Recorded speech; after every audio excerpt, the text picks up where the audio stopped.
Hello, hello, hello, hello, everyone. Welcome to another episode of Sree's daily global COVID-19 show. My name is Sree Sreenivasan, and it's my honor to convene this daily conversation around all things COVID-19 and, in the last few weeks, all things around the US presidential elections. This is 2 days after the presidential election and what might be a historic night if more results come in. As we go on the air, Joe Biden is 1 or 2 states away from clinching the US presidential race. We have a special guest for a special night. Andrew Hacker, PhD, is the author of Downfall, The Demise of a President and His Party, and Professor Emeritus in the Department of Political Science at Queens College in New York.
Hi, I'm sorry we were having some technical difficulties there, but we're back and we're so grateful to all of you for watching. I'm Sree. Thank you for being here. We're live on Facebook, on Twitter, on YouTube, and on LinkedIn. Please tell us where you're watching from, and please tell us about what you're feeling at this moment, and also any questions about the political process. Our guest tonight is the author of this book, Downfall, The Demise of a President and His Party, Andrew Hacker, New York Times bestselling author. Back in April, he was a guest on the Sunday New York Times read along, and we talked about everything from his book and his predictions to also the coronavirus. Today, also, we had the disturbing news that we have crossed 109,000 daily new cases in the United States, and that is just one of the many sad aspects of the last few months since I spend time with Andrew. But we're delighted to have him here with us, and we're going to bring him on screen so that you can say hello and ask him your questions and hear from him about what's happening right now in the US, and also to look ahead and what we have ahead of us. So let me now bring on stage Professor Andrew Hacker. Hi, Professor. Good evening. Hello, Sree. Great to have you here. I'm sorry we're having some technical difficulties, but we're now together. Tell us your analysis of where we are at this moment, and then we'll look back and look ahead. Okay, let's start with one or two anecdotes. Hillary Clinton had 3 million more votes than Donald Trump, and she lost to him in 2016. It looks as if Joe Biden is going to win this time, even though Hillary lost with a majority of the votes. Why is that? Well, the answer is where the votes are placed and how they work out. My real concern at this point is not that Joe Biden is going to win. That's really in the cards. But what happened to the Senate? And I hope we can talk about that a little later, Sree. Because if we have the Biden presidency with the Republican Senate, wow. So what are some of the ways in which you think the election might go now? What are you expecting to happen? Arizona, Pennsylvania, Georgia. Can you talk about that? Nevada. What are your predictions? Oh, I think there's no problem that Joe Biden, I like to think of it as Joseph Biden, will win the Electoral College. That's going to happen. The problem with that Democrats have is the system is rigged against them. Whether it's the Electoral College or it's the Senate, Republicans always have an extra edge in those two institutions. Democrats can do well if they bring out a lot of their voters, as they have this year, and that can win the Electoral College. The problem, though, is the Senate. You have to go a lot further with that. For example, in 2008, when Barack Obama was running the first time, he ended up with 60 Senate seats, 60 Senate seats, which was a great majority, and he was able to, really get through his health law and a few other things. What's going to happen this time with Joe Biden when he has a Mitch McConnell Senate standing against him? And that's going to be one of the things we will want to talk about and also think about as we go forward. So can tell us a little bit about the predictions you had made in this book and what you got right, and were there any things that you missed? I'll tell you what I got right and what I got wrong. In the 2008 congressional elections, Democrats turned out. 60 million of them turned out, almost as many as who had voted for Hillary. And they swept, the House of Representatives, as we know. Only 50 million Republicans turned out. And that really surprised me, because Republicans really turn out in off years. And I thought, wow, that shows that Republicans are really turning pretty lukewarm on Donald John Trump. I was wrong. In the election, as the votes currently counted, 69 million Republicans turned out to vote for Donald Trump. They went from 50 million 2 years ago to 69 million. I didn't predict that. I thought maybe they were lukewarm on Trump. No way. They came out and they wanted him again. And that's the America we have. 73 million people who voted Democratic, 69 million who voted for Donald Trump. That's not a big edge. And Democrats have a long way to go if they really want to have the numbers that will swamp the Republicans, the numbers that will sway the Senate the way it happened in 2008. In other words, there's good news. Biden is going to win. The bad news is he didn't win strongly enough.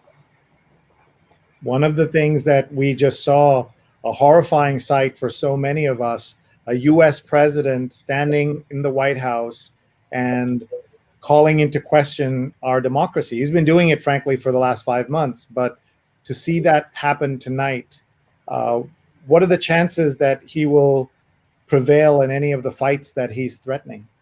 I don't think he'll prevail in the fights, because even the judges, we can call them Trump judges, that were placed on the appeals court and even on the Supreme Court, they're not that wedded to Donald John Trump themselves. In other words, if you take Gorsuch, Kavanaugh, Amy Barrett, they don't feel they have to pay back Donald Trump.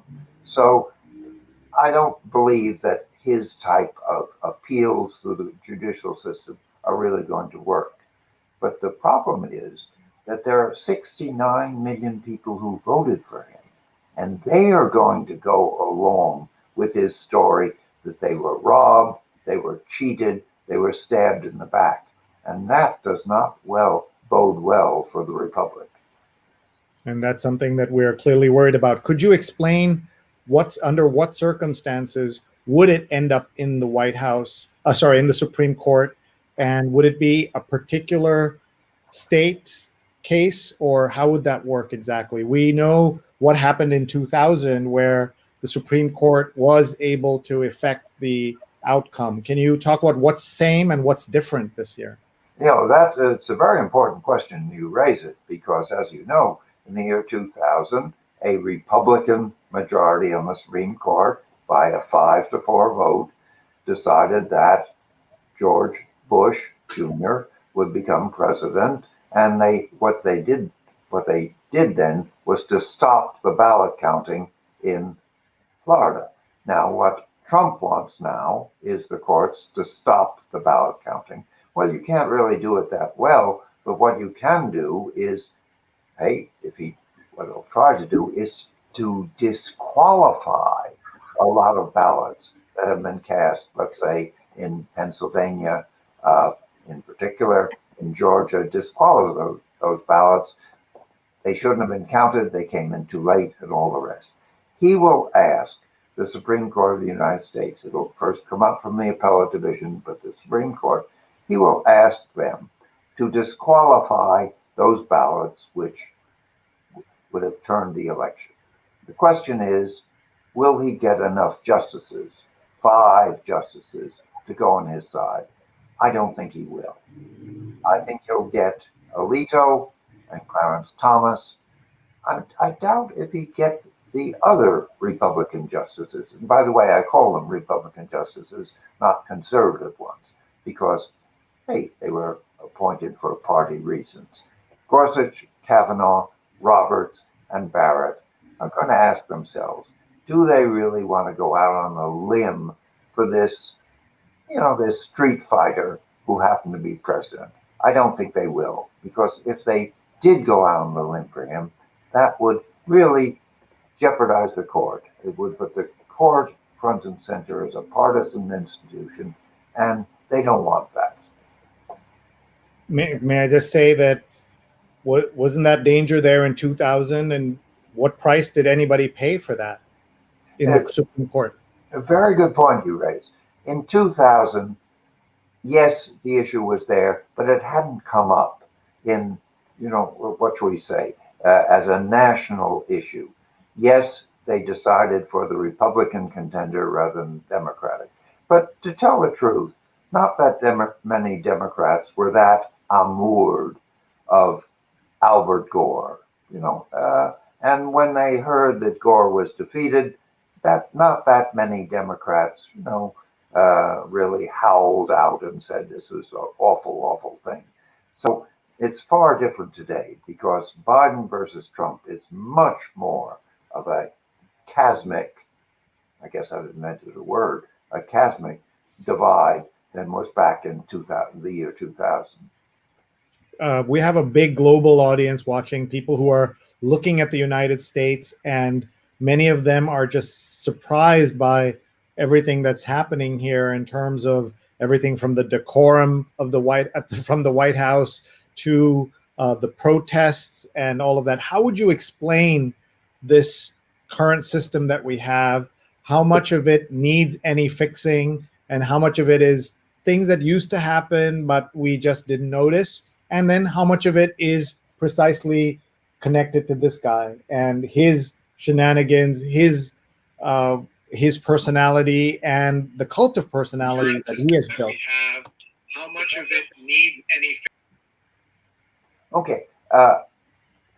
Yes, Donald John Trump is very much front and center, as we know, not only in this country but worldwide. At the same time, I would point to the 69 million people who voted for him this time. By the way, that's up from 62 million just 4 years ago. 62 million 4 years ago. He now got 69 million this time. That's something that's quite an advance. Those are the people that one has to be concerned with. And here, let's face it, there's a lot of Americans who are like the people in Poland, in Hungary, who are not that wedded to the kind of establishment liberal democracy that we've taken for granted so time. Just look at the year 2012, just 8 years ago. Just remember what it was like. Barack Obama running for re-election against a courtly gentleman named Mitt Romney. The Republicans went out and voted for Romney, but they didn't look like Trump Republicans. They look more like Rotary Club, country club Republicans.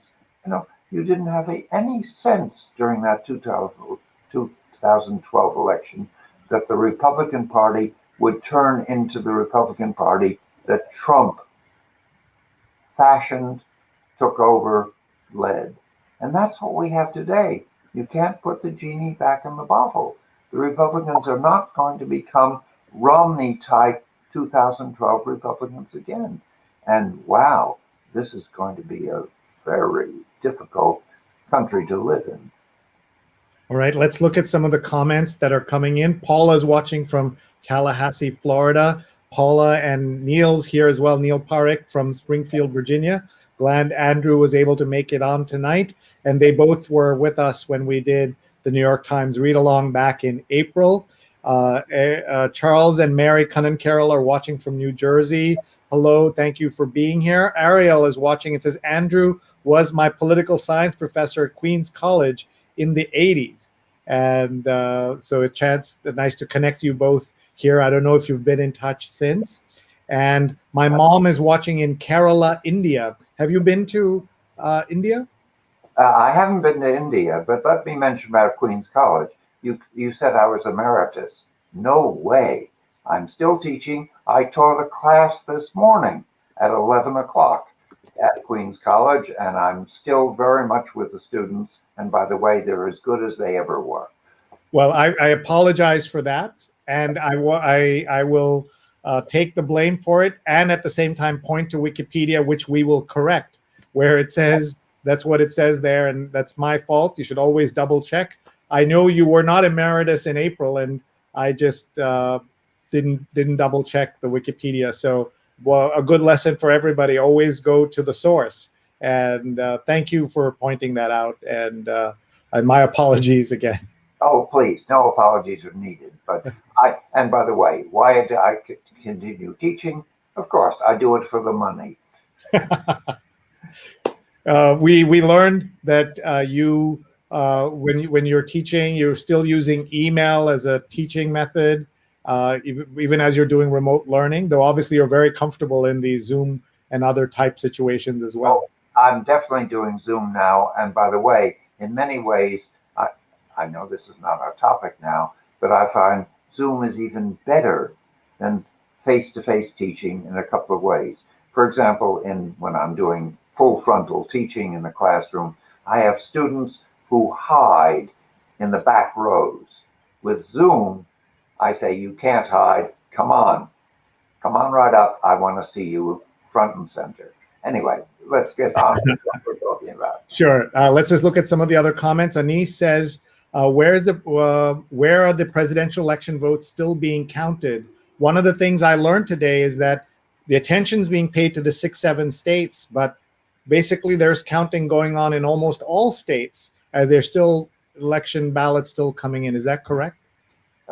Sure, that's correct. And this is why, as we all know, for the first time, we've had so many more people doing early voting and doing voting on paper.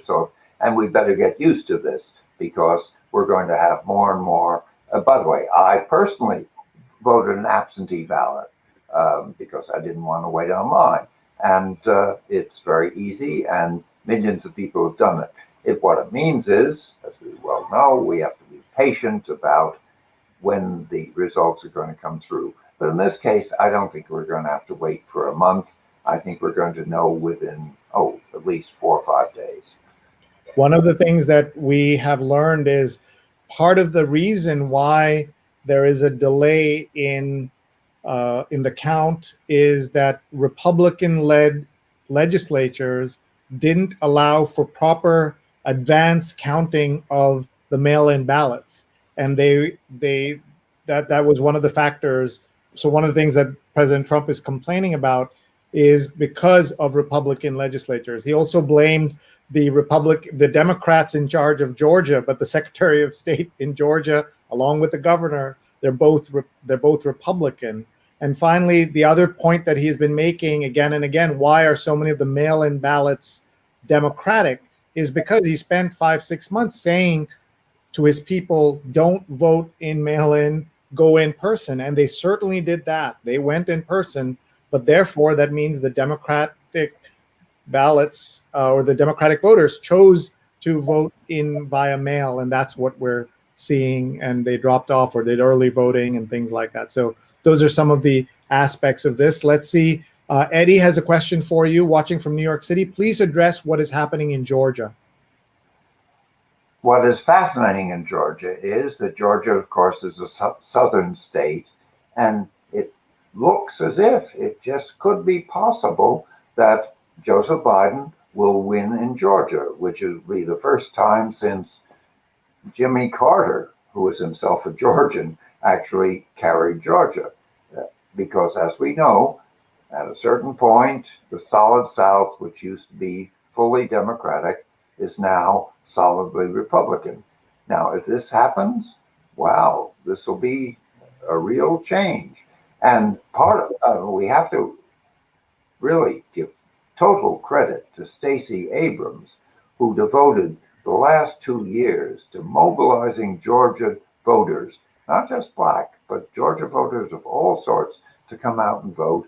And as a result, yes, indeed, Biden may carry Georgia. And hey, this is fine. My only comment would be, you really have to have a high turnout, because you know what's going to happen. This is important. January 5th. Sree, what's going to happen on January 5th? That's when they seat the Congress. Is that right? That's when the Congress seat. What's going to happen in Georgia? Oh, the runoff. Sorry, the runoffs, the multiple runoffs. So please explain that. Thank you. Yes, indeed. There are going to be 2 runoffs in Georgia, and they're going to be fascinating to watch. What we have is first the current senator, Perdue, who's being challenged by a young man named Ostroff, who's actually hasn't lived very long in Georgia, but he's come down and he's challenged him. They're neck and neck, and neither of them's going to get that 50% plus 1, so there's going to be a runoff. Then we have our, how do you pronounce her name? Ms. Loeffler, the millionairess, who is also running and against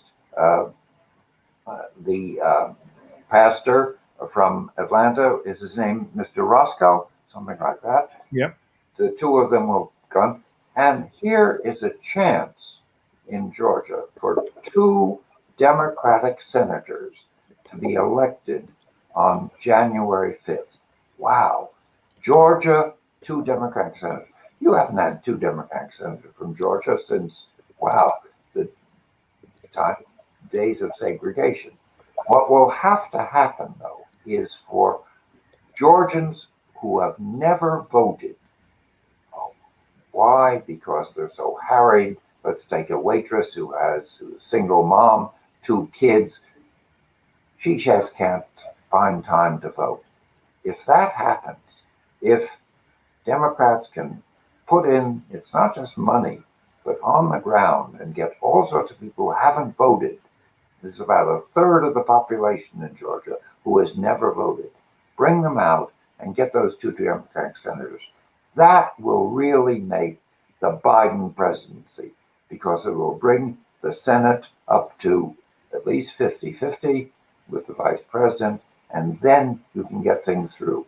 If the Senate doesn't become Democratic, the Biden presidency is going to be, I'm afraid, not nearly what people hope it will be.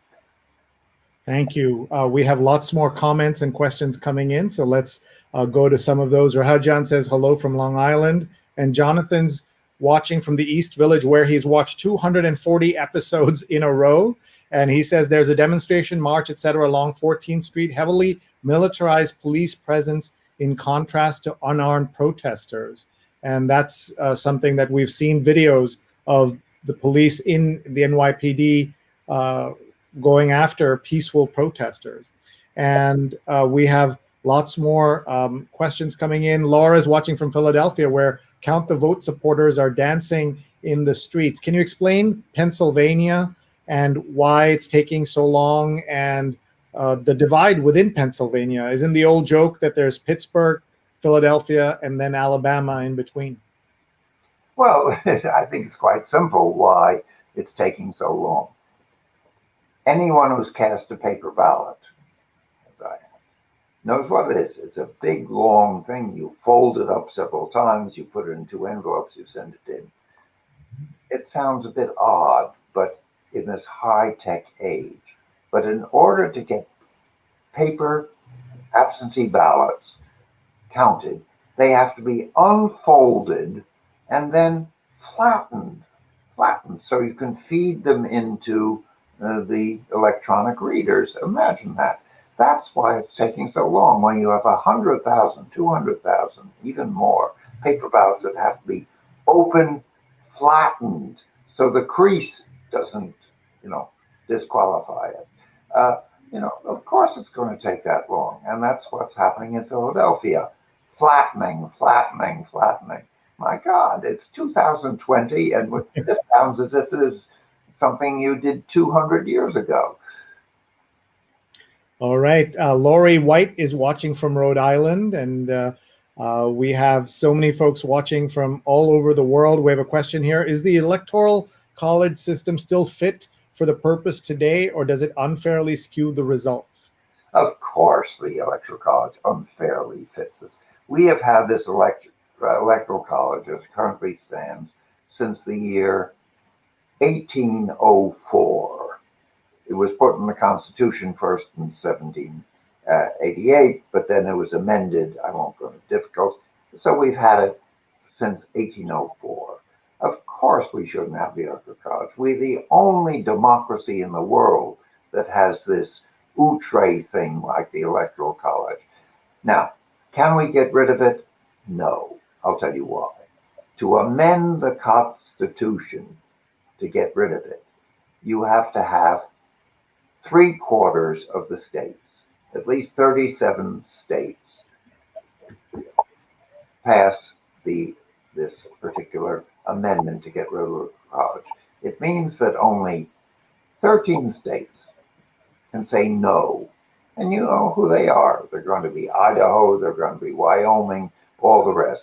13 states have the veto that will keep the Electoral College there. Maybe we can get enough states to distribute votes, according to popular vote, as happens in Maine and Nebraska, indeed.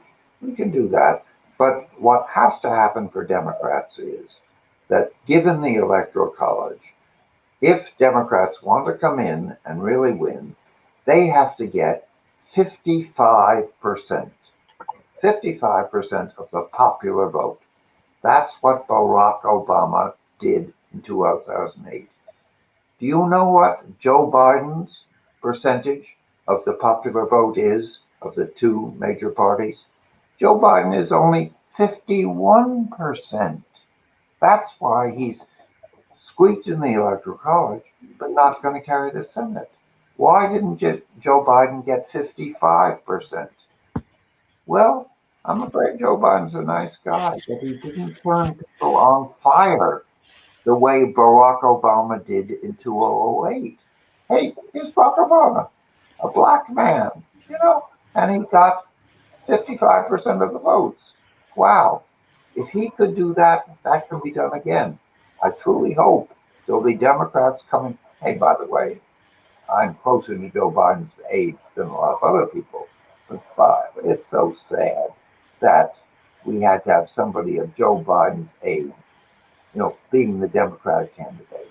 But we can't go pick him. We can't go to the cafeteria and simply pick out a candidate and say, that's the one. We got this system. Well, we know how it works.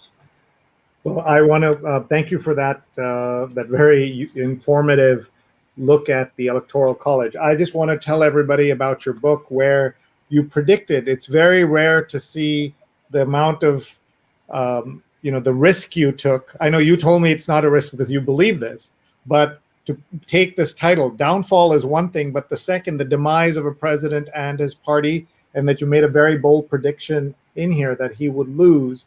What did you know back then?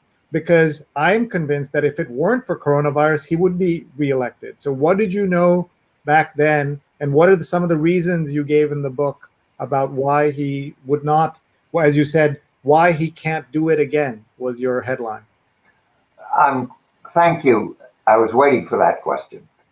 I wrote that book before the virus came around. And I said, there's no way that Donald Trump would get reelected or the Republicans would get a majority of the votes. I said that back in April before I knew either about the virus or that Biden would be the candidate. And I hold that today.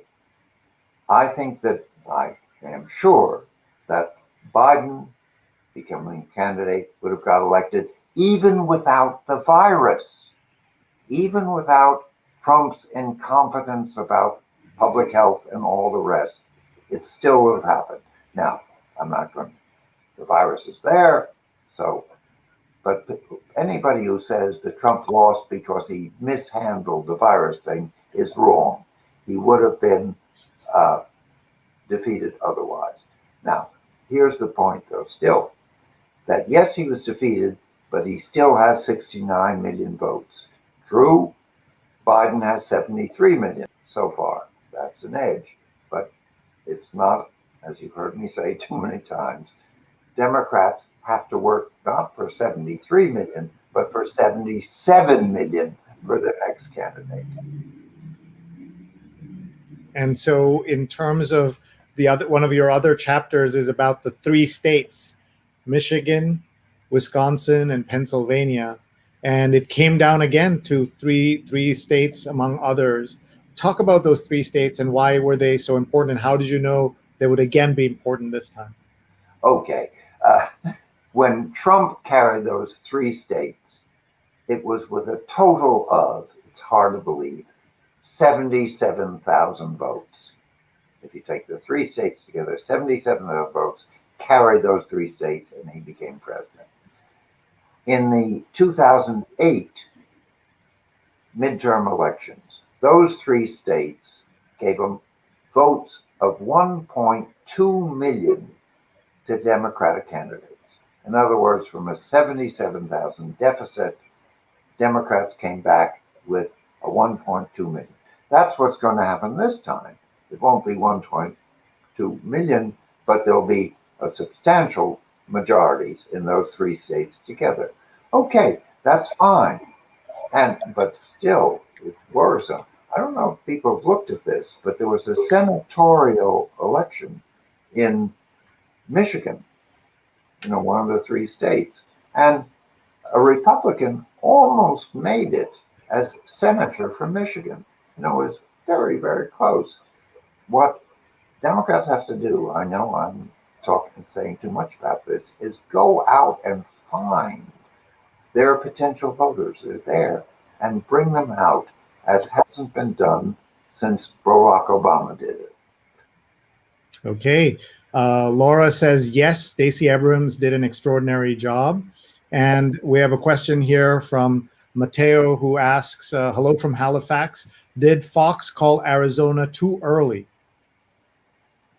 No, actually, no way. Fox has a very professional man. His name is Aaron Mishkin. You wouldn't believe this at Fox and Rupert Murdoch's empire. But at Fox, they have a very professional staff that crunches the numbers. They did this 2 years ago. They did this 4 years ago. Fox, I would say, is just as professional in crunching the numbers in elections as any of the other networks or media. So Fox was not out of line in that. And sure. And that's, by the way, I watch Fox all the time. Why watch Rachel Maddow when I agree with her all the time? I watch Fox to see what Hannity and Tucker Carlson are saying, because they are the ones mobilizing, here I go again, those 69 million Republicans. Yeah.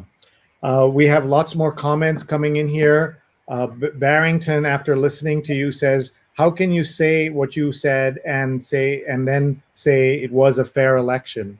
He says this was not a fair election. He obviously is disappointed in the results. I'll tell you where the election was unfair. and this really bothers me, in Florida. Do we know about Florida? Of course. Florida was carried by Trump. It could have been carried by Biden if 700,000 Floridians who have criminal convictions had been allowed to vote. They weren't.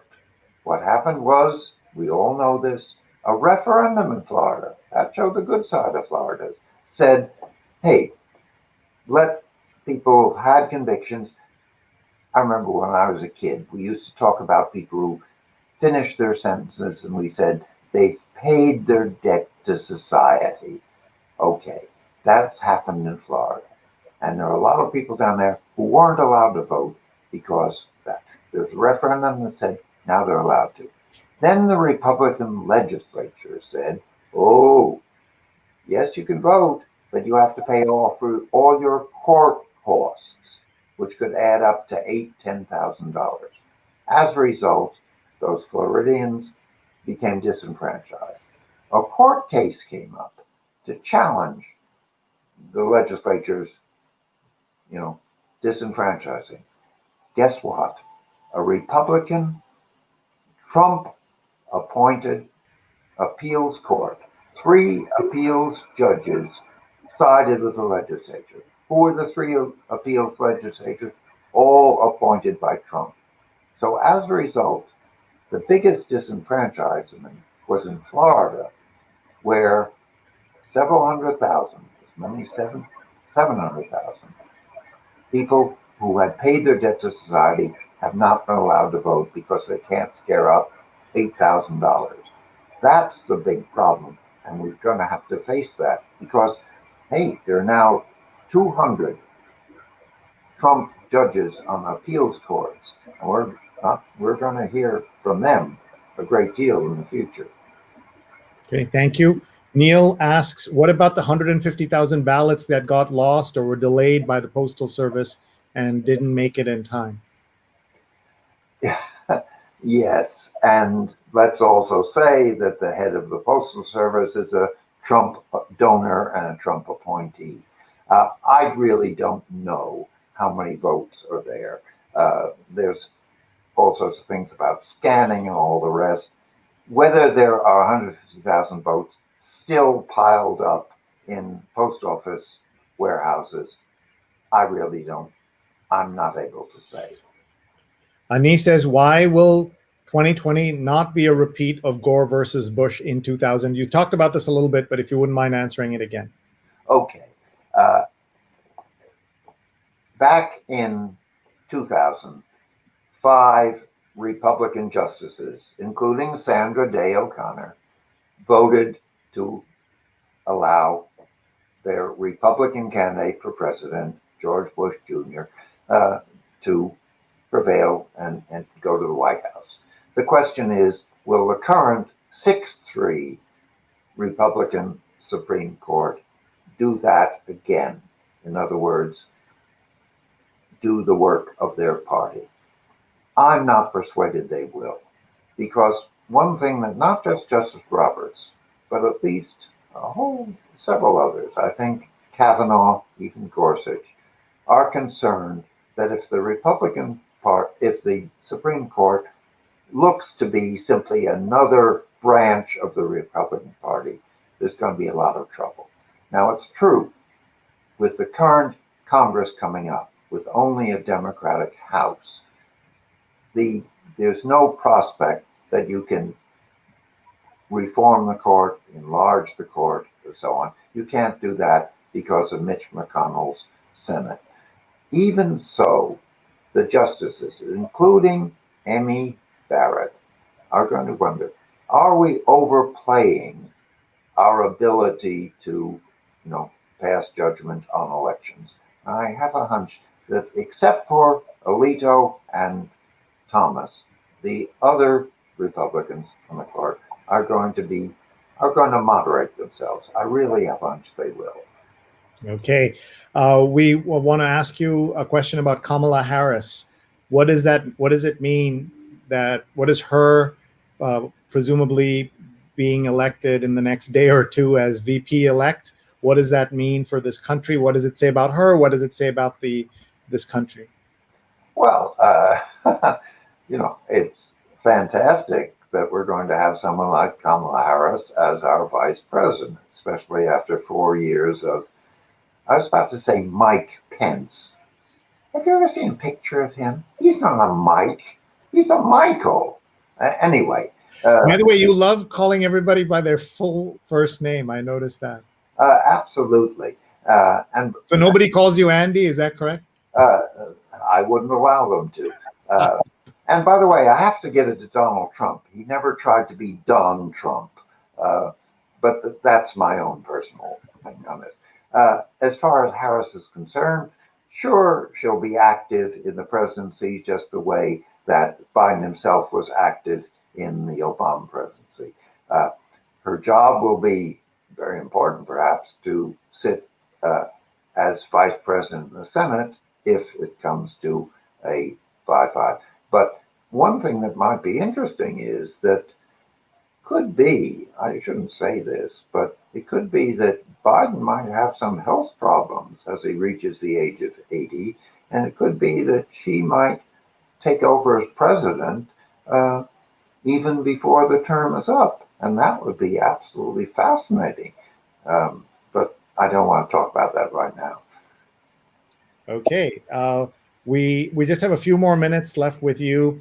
We have a question from Lori White. Will Nancy Pelosi continue to enjoy the support of her House colleagues? Meaning, should she pay any price for losing some of the House seats? No, I don't think there'll be a problem with that. I don't think she will be penalized for that. One of the things that concerns me a bit, but this is, Nancy Pelosi is not that far from my own age. I'd like to think that among Democrats in the House of Representatives, there are a group of people who are coming along. For example, might Nancy Pelosi, 18 months from now, say, I've had a long, good run as Speaker of the House, and turn to Adam Schiff and say, Adam, why don't you take over for me now? I'm going to step down. Why don't she do that?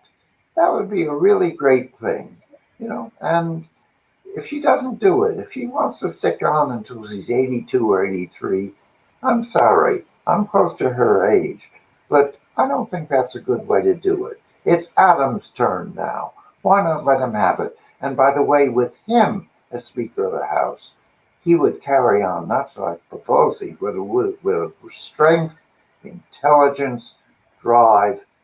Hey, that would help the party a great deal. Okay, the sound you are not hearing is the anger of any Republican who's watching right now, because if there's one person they hate more than Nancy Pelosi, it's Adam Schiff. People like Hannity and Tucker Carlson every night go after Adam Schiff. So if he became Speaker of the House, they would be apoplectic. Well, why not?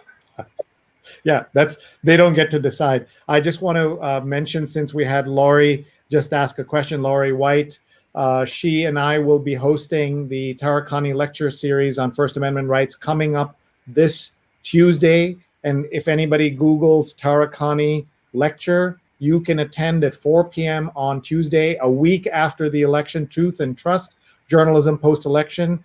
This is hosted by the University of Rhode Island and the Harrington School of Communications and Media. So please join us. This is part of a series that we did, including with Christian Amanpour and with Nick Kristof and Cheryl Wu Dunn. So this will be a fabulous conversation and very timely. And then we will run excerpts during my daily show that night. So please join us for this conversation.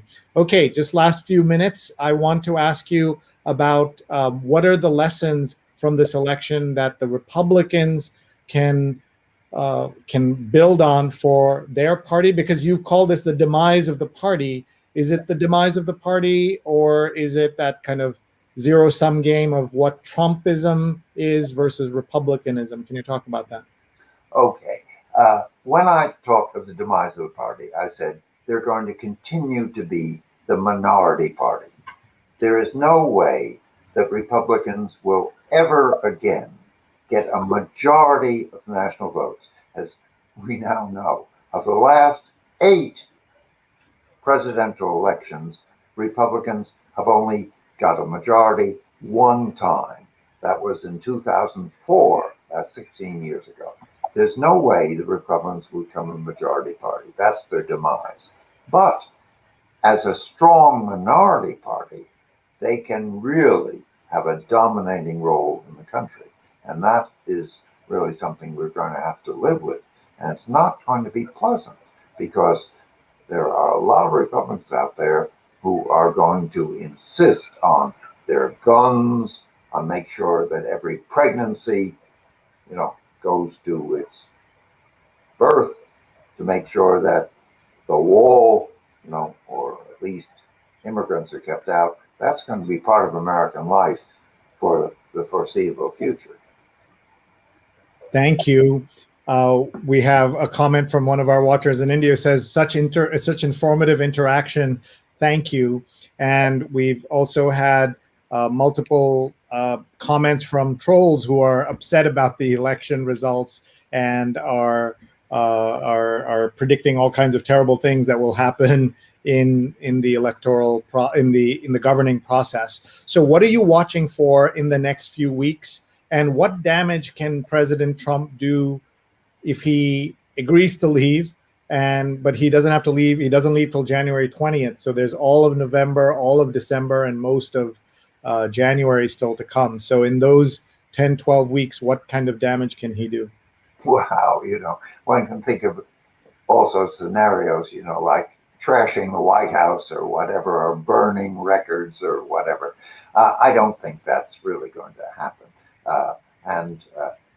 By the way, I watched Trump's rant from the White House. I watched the full thing. It went on for 20 minutes or more. And never in the history of this republic has anything like that happened. The question is, how many of his enablers, that's people we have, like Lindsey Graham and all the rest, how many of his enablers will stick by him when he tries to, undo the voting that's taking place? I don't think they will. I realize at this point it's only been a few, like Chris Christie and Rick Santorum, but more and more of them are going to come in and say, no, this is a cause I don't want to pin my banner to. Trump has had his 4 years. I don't think that they're going to realize their own careers are not going to be helped by sticking with him. All right. And in terms of the next 2 or 3 days, anything we should be watching for?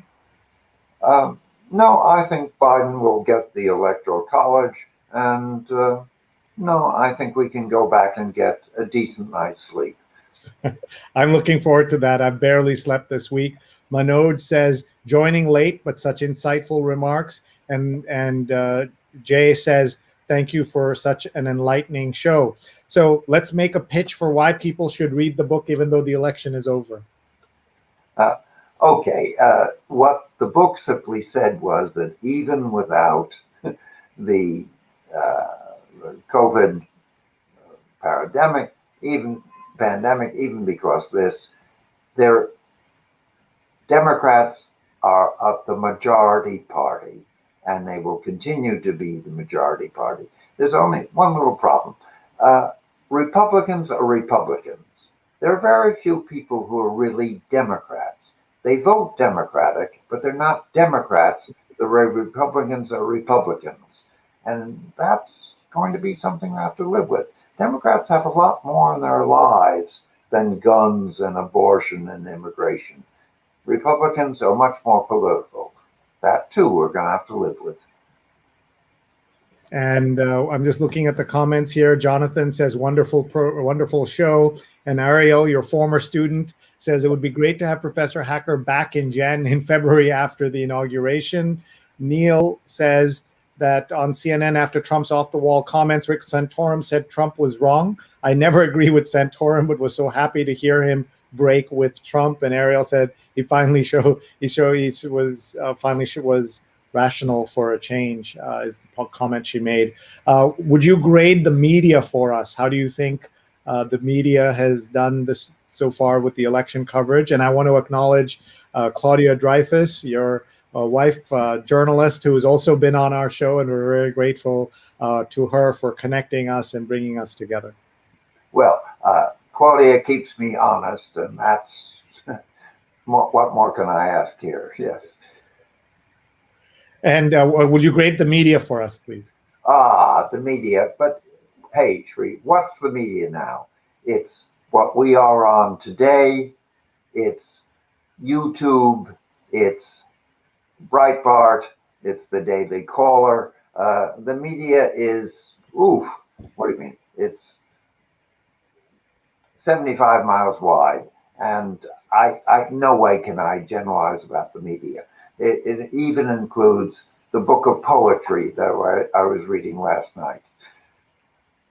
I want to, if we can, I'm just going to go to the last chapter in the book, which is November 3rd, 2020. And we obviously won't have time to go through all of it, but could you tell us how you conceived that chapter, what you say in the chapter, and what you got right and what you got wrong?